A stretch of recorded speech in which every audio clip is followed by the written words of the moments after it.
Hello everyone and welcome to the Smashy Business Show. Today is Friday, May 16, 2025. I'm Abdul Majid Awan. And I'm Wad Ahmed, and we have a great show for you today.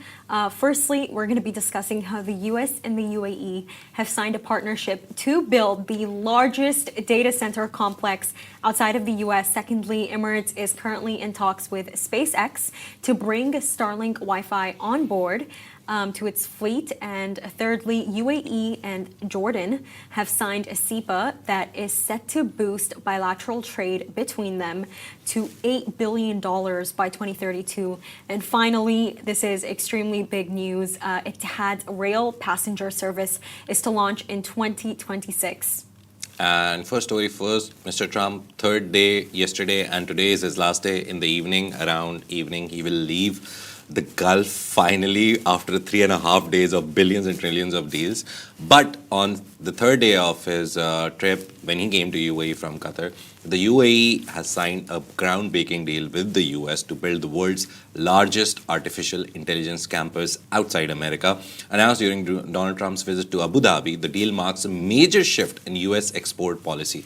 So the new AI campus will span 10 square miles in Abu Dhabi with a projected capacity of 5 gigawatts, enough to support up to 2.5 million of NVIDIA's top-tier AI chips. Now, NVIDIA CEO Jensen Huang and Mubadala CEO Khaldoon Al-Mubarak attended the signing. And under the agreement, US companies will operate the data centers and manage cloud services regionally. It also includes commitments by the UAE to align national security protocols with US standards to prevent tech diversion. The UAE could import up to 500,000 advanced NVIDIA chips annually starting in 2025, sources have told Reuters. Now, these chips were previously restricted under the Biden-era export rules due to concerns over Chinese access.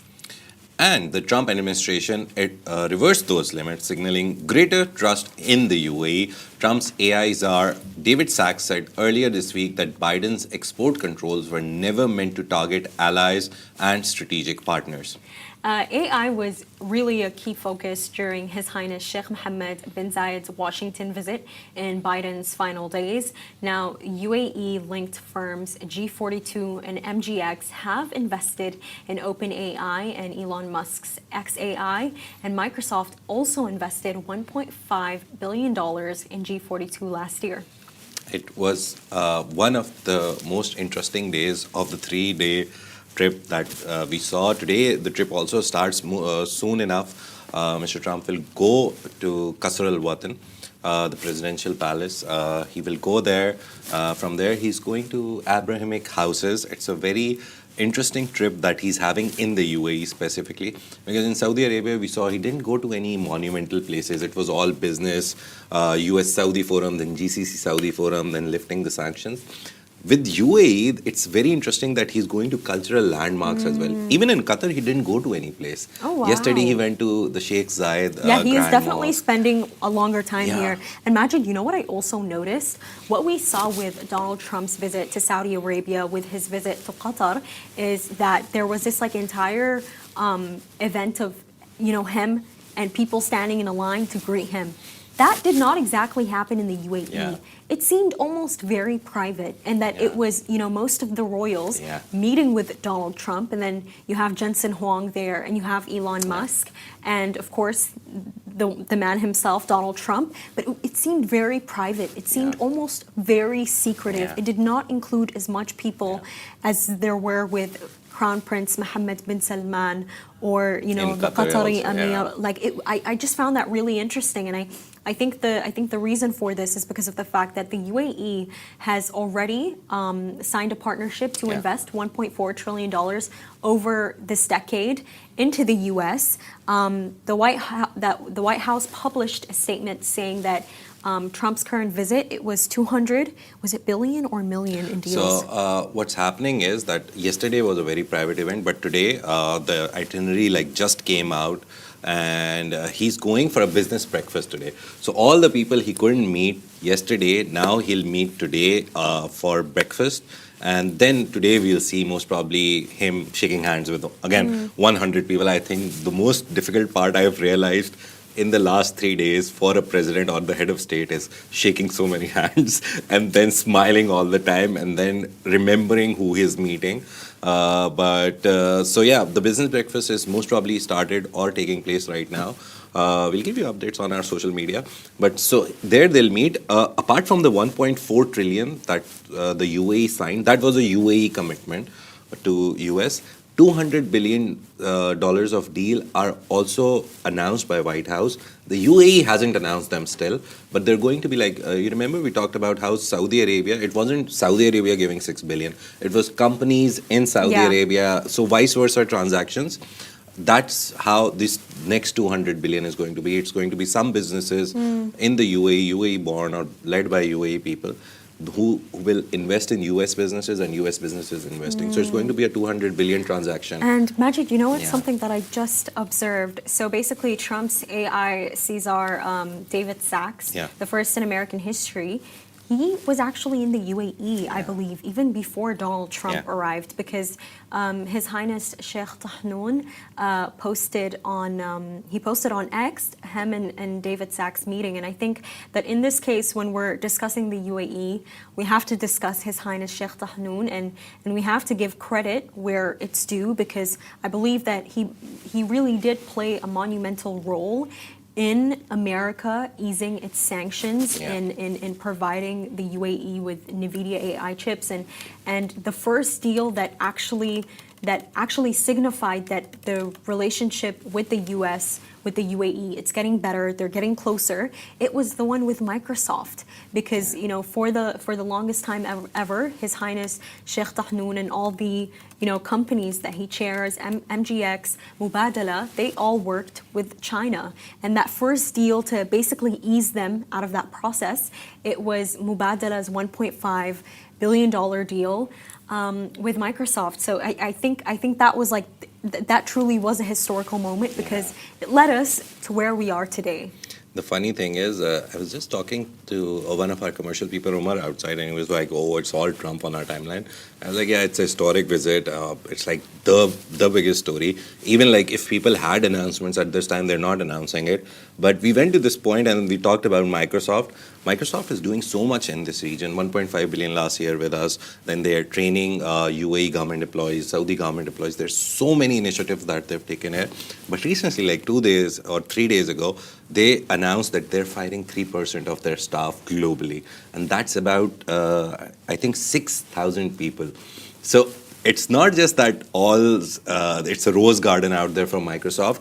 I think one of the reasons when I saw the list of people, like which departments or what, it was mostly developers and coders and all those people who actually build softwares. And I think them investing into AI, it's a chunk of money that they're taking from firing these people and investing into AI, because a lot of the jobs that we talk about that, oh, AI will take our jobs, they are actually now, in hindsight, being taken away from people whose work was 100%, whose work actually can be 100% done by AI. So a coding guy who only does coding, now AI can do better coding than him with lesser bugs. That's really unfortunate, though, Majid. So I don't think... I think it's unfortunate, but quoting Jensen Huang, quoting Elon Musk, quoting every AI person right now in the world who has a big AI firm or AI initiative, all of them have time and again said that if you don't grow up and if you don't upskill yourself with AI, you will lose your job. And I think this story, Microsoft specifically, I'm mentioning it. I don't think we can put it that simply, because I think in the end of the day, when it comes to job reductions, Majid, it all really does depend on company policy. Like it does, and I'll tell you why. For example, like companies like Porsche. Yeah. By the way, for them to like even hire someone new, someone who has been in the company for like a while has to actually leave. Yeah. Like they have to leave. They don't overhire. They don't hire easily. So it really does depend on company policies. I think, of course, it's great. It's great that AI is advancing. It's great that it can do such things like just make code, and these people don't have to be used. But in the end of the day, I think, and we have to have that empathy there, because they lost their jobs. Very simple question. You're Microsoft's head. You're the CEO. There's 1,000 people. They code. and now you only need one software which can do all their jobs. Okay, you'll keep them, but why?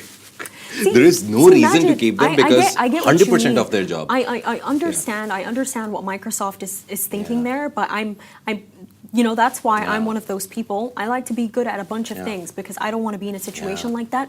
I just mean it in the sense of these things usually happen where people get laid off because of company policy. Like there are certain companies, by the way, they don't hire that many people so that they don't have to have job reductions like that. But I've noticed with these tech companies, especially with consultancy companies, they hire a lot of people. And just as quickly as these people get hired, they also get fired, or it's either redundancy, and it's honestly really unfortunate. I would say it depends on the nature of the job that you're doing. So if you're in a consultancy, it's a very human creative process.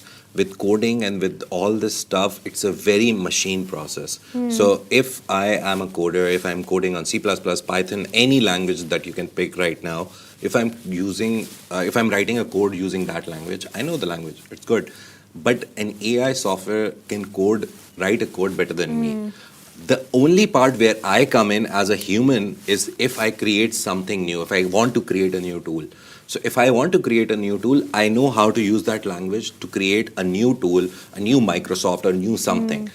But after that, the whole job can be done by AI. So I'm not supporting them firing 6,000. The idea is that we have started seeing the change. Yeah, and AI is It advancing. is there. Ahmed Sajwani, the Mac, Hussein Sajwani's son and Amira Sajwani's brother. And the managing director of Damac. Yeah, so he said a very interesting thing that don't just fire people right now, because he runs a company where sales is the most important, I think, part, because they build projects and someone needs to sell them for them to make money. He said a very interesting thing that don't fire people just right now. Look at the AI, work both of them together and see how they do over a longer period, like at least 1 or 2 years. And if somehow AI outperforms them, then obviously it's a very redundant role, you can remove them.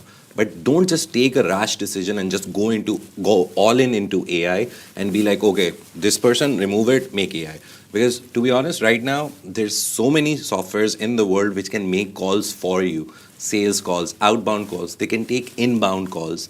People have developed all these softwares, and to be honest, they are starting to make ripples and people are using them. So basically, the term behind it is agentic AI. We talked about it. Remember that it can do anything for you. You just have to tell it what to do. It'll do the bookings and everything. So agentic AI has advanced so much. One more example. Morning, I was looking at a property finder post on social media. Instagram, actually, I was scrolling through it. Your and my job is in danger also. How? You see that podcast, it's called the Teeny Tenant podcast. They literally have put a baby in a chair and he's talking. I don't know if I can quickly open it up. Property Finder, go to there. And he's talking to the monster under his bed. Now, to be honest, if I am an outlooker, I'm the audience actually, I would be very interested to have listen to that chat, because it's a kid talking to a monster under his bed about how the kid is moving to a new house and the monster is like, I will join you there. I see what it's you a very mean. funny conversation. And it looks AI. Obviously, it looks AI. But you have to understand that at the end of the day, the content matters. The faces don't. My face doesn't matter. Your face doesn't matter. What we say matters. You underestimate how people want to get attached to things and people. You underestimate that. I'm just saying, see, eventually, that we've seen a lot of deep fakes and all that, and people have started believing that, oh, this is a real video and this is a false video. Even now, to be honest, if you see, for example, I'll give you a very small example. I was just observing it on our team's group. There was a video of Mohamed Salah at some infinity pool with a few teammates. We had to verify it. Why? There's not only just like, okay, normal verification or journalistic verification that it happened. There's also deepfake now. To be honest, with every video which is in low quality and shot from a distance and has a little blur in it, and you can see the guy, you know it's 100% Mo Salah. But now with deepfake, you have to do an extra check on it, because anyone can make a deepfake of that kind. So guesswork has gone out of the window. It's, for example, as a journalist, the very first thing that you're taught is always double check your story. So if AP reports it, Associated Press, Reuters reports it, Bloomberg reports it, just try to find another person. Usually what happens is, if it's an exclusive, another big organization will quote them, like Reuters and Bloomberg, they always do that. Oh, Bloomberg reported and Reuters reported. So that's your second check. Or if you have an inside source, go to them. Always double check. In this age, I would suggest do a triple check. Even they are wrong sometimes. And we saw that with tariffs also. But see, Majid, like when I brought up that point of, it's all on company policy, I mean it in the sense of like, I'm speaking to the Smashy Business listeners right now. When you guys are applying to a new job, I know that many people are in very desperate situations. Make sure to actually see the company policy. Check LinkedIn. Check all these like different. Glassdoor. Exactly. Glassdoor Check all of these locations, and trust me, you will find out if they fire people quickly. If they find that people are redundant very quickly. It is a company policy thing. Like I'll tell you a company that I really admire because of something that they did. I think Ben & Jerry's. They're so smart, by the way, because in 2000 when they were acquired fully by Unilever, that they made sure that the deal had certain clauses to preserve their social mission. They made sure to agree with Unilever that we don't want job cuts. We don't want job cuts. So that's why, for me, I see that it is in company policy.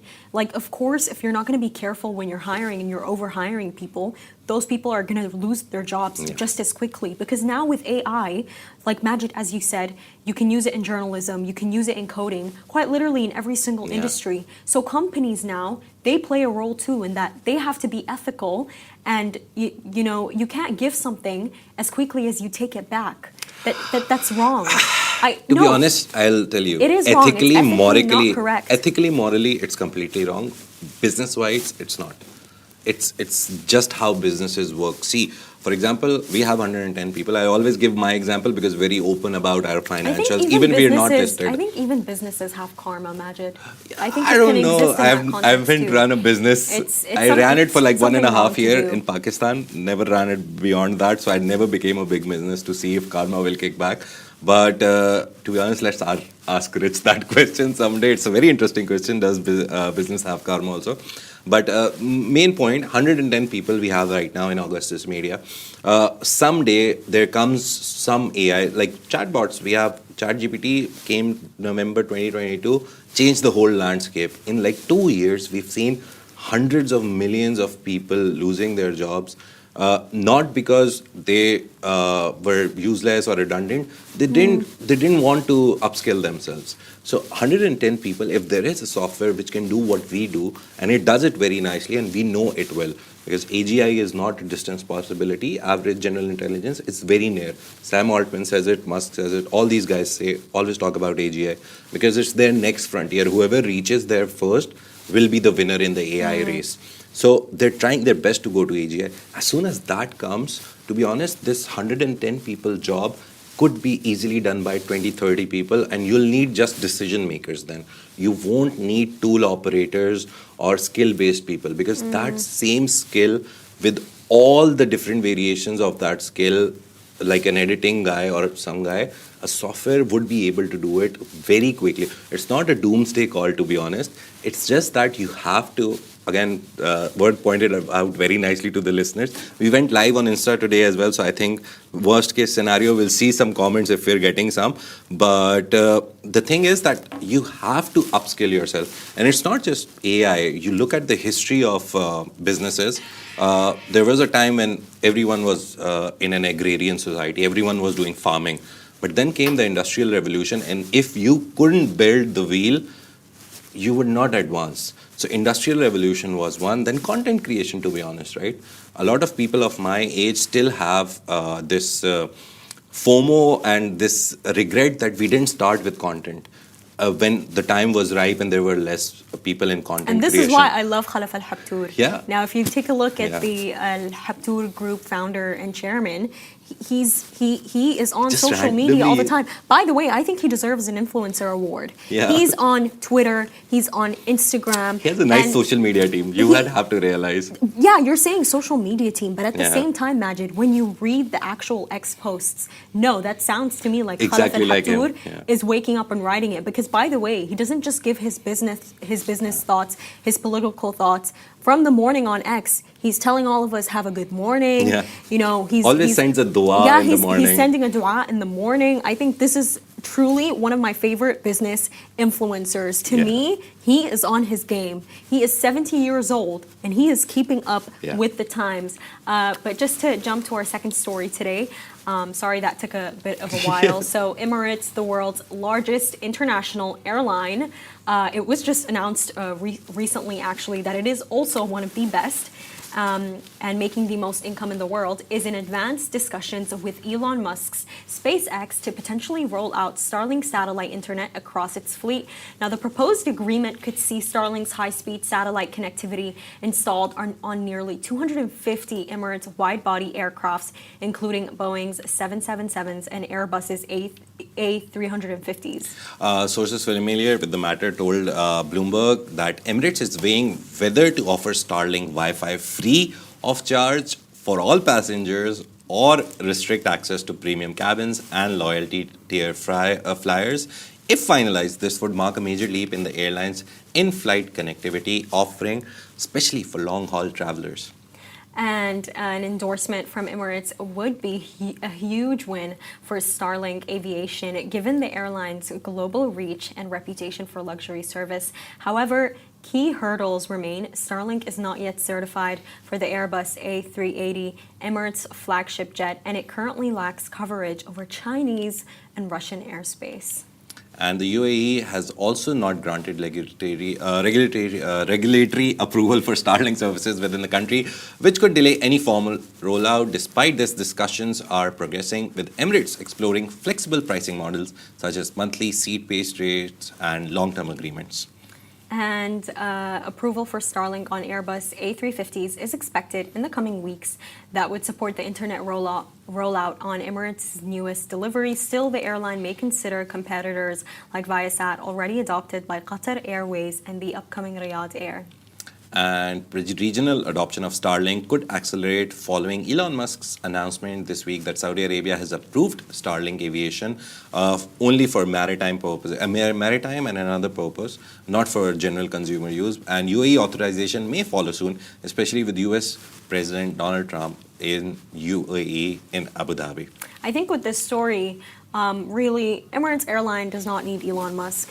Elon Musk, in this case, does need Emirates Airlines because they're making the most revenue in the world. You know, it's the best airline in the world. Yeah. I think in this case, it would be a win if Starlink can get on Emirates Airlines. And Starlink, by the way, has already gotten on Qatar Airways. So Yeah. Qatar Airways is the first airline in the world Yeah. to use its satellite internet services. Yeah. And it's currently in Yemen, Jordan, and Oman. Yeah. So Starlink in the airplane, completely true word on Qatar Airways, and they are planning to equip all their planes by 2027 or 2026 with Starlink Wi-Fi. The good thing is that right now it's going to be free, but eventually I think they will come up with packages, 1 hour, 2 hour, or speed packages. Interesting thing is that Emirates, if somehow they agree to it and everything falls into the right place, the thing that we talked about is that they are still thinking of giving it as a free service or a paid service to business users. So I think for now it will be free, because when you look at these airlines, they are the biggest giants in the world. They can afford it. But the problem with Starlink is you need every plane retrofitted, properly fitted with the whole structure. So doing that costs money. I don't think Elon Musk will foot that bill. So eventually Emirates and Qatar Airways are footing that bill. But I think at the end of the day, they will somehow take it and use it as a USP. So Starlink got it. I think one of the Australian airlines has agreed. They haven't installed it, but they have agreed. I completely forgot the name. But yeah, the second one was Australian. But now Emirates will become the third in the world to have Starlink. So soon enough, you'll have very, very good internet on planes. Right now, the internet that I've seen, it's very bad for streaming, but it's good enough for sending messages and talking to your family. Oh, I'm in the plane, 2 hours left, etc. Yeah, and heading to our third topic today, this one is really big. So the Comprehensive Economic Partnership Agreement, or otherwise known as CEPA, between the UAE and Jordan was announced and has officially taken effect. Now, this deal aims to strengthen trade ties and is expected to increase bilateral trade to more than $8 billion by 2032 between the two nations. And the UAE's ninth CEPA, when it was signed, originally it was signed last October 2024, will reduce tariffs, eliminate trade barriers, and improve market access between the two countries. Dr. Thani Al-Ziyudi, Minister of State for Foreign Trade, called it a new era of collaboration that will promote shared growth and prosperity. Now, CEPA is already signed with countries like Colombia and Australia, and India have boosted the UAE's non-oil trade by 42%, contributing over $36 billion, according to His Highness Sheikh Mohammed bin Rashid. Now, last year, the UAE's non-oil foreign trade hit a record 3 trillion dirhams, or about $817 billion. The CEPA with Jordan complements other agreements, including a $2.3 billion railway project linking Aqaba port to key mining areas. This is part of a broader $5.5 billion investment package agreed during King Abdullah II's 2023 visit to Abu Dhabi. And both nations plan to collaborate in energies like infrastructure, transport, and finance. The UAE also aims to benefit from Jordan's industrial strengths, especially in phosphate, textiles, and pharmaceuticals. And Jordan's economy remains stable despite regional challenges, with forecasts for growth around 2.1 to 2.7% in 2025, depending on regional security and tourism recovery. The UAE continues as Jordan's largest foreign investor and fifth largest trading partner globally. Firstly, with this story, I have 2 observations, Majid. Number 1, by the way, Jordan's population is filled with a lot of doctors and professors. I've never seen a population where so many people have PhDs and are all teaching professors. And my second observation is this, is have you noticed something? Crown Prince Mohammed bin Salman and Saudi Arabia are closer to Syria. And in this case, what we're seeing is that the UAE is closer in bonds with Jordan. Yeah. I'm noticing that, and I think especially when you actually think about the geographic map here in the Middle East, I think that this is very complementary. I think it's very great. You need these relationships, and obviously, Majid, like we've been looking at Trump's visit in such a business lens, and that is the lens that we cover. But there is also something politically underway here between all of these countries. It's the fact that so much is happening. We have an upcoming, I don't know if it's currently happening, but a tariff war, and then you can see what's happening between different nations, and it's really important to make sure that you're building these bonds. It's really important that that the Gulf has built $1 trillion bonds with the U.S. I think it's very important. It definitely does back them in that geographic sphere. For me, very interestingly, when you look at all of this, very good point that Saudi is very Syrian right now. Oh, Syria. Qatar has been supporting. Qatar is, yeah. But I think it's because they've chosen their partners on the basis of that, okay, Saudi Arabia cannot help literally everyone because they have their own country to take care of as well. So they chose that side, and UAE was like, okay, we'll choose this side. And eventually, as a whole, the whole region will become better. So yeah, Jordan. We also hosted the Syrian president. Our president, His Highness Sheikh Mohammed bin Zayed, said that we'll go to the lengths to help Syria recover. But I think it's a very good, nice mixture of them dividing the countries which are in trouble. And over Gaza, everyone is on the same page and everyone is on their side. But Jordan, Syria, Lebanon to an extent, it's being divided very strategically between these big countries, big economies. So no one country gets all the burden. So very nice to see. It's very nice brotherhood thing, I think. So yeah, next story. A lot of good news for people who want to travel from Dubai to Abu Dhabi to Sharjah without the traffic and everything. A delegation from Etihad Rail, led by CEO Shadi Malik, briefed Sheikh Hamdan bin Zayed Al Nahyan on the project's progress during a meeting at Al Dhana Palace. The update focused on the latest developments of the UAE National Railway Network, with a particular emphasis on the passenger service. Etihad Rail described the initiative as one of the country's largest strategic transportation projects, showcasing the leadership's continued support for national infrastructure development. Now, the passenger line is expected to reshape the way people travel across the UAE. And the highlight of the project is a high-speed train that will link Abu Dhabi and Dubai in just 30 minutes. Trains are expected to reach speeds of up to 350 kilometers per hour and pass through key destinations and tourist sites. And the service will offer a fast, efficient, and environmentally friendly alternative to road travel, improving quality of life for citizens, residents, and tourists. It also aims to strengthen socioeconomic ties between the Emirates. Completely forgot the start of the story, but Etihad Rail basically has confirmed that its much anticipated passenger train service will begin operations in 2026, and this is what we're talking about.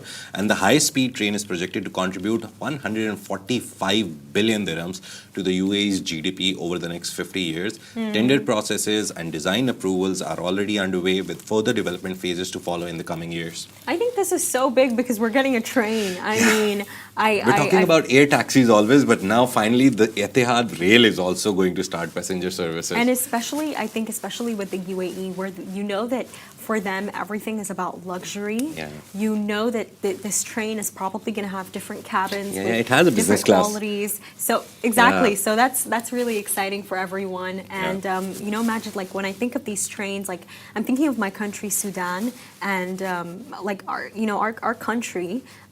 You know, there was a time there it was extremely developed and it had Nice. trains like this, and we had all of these things.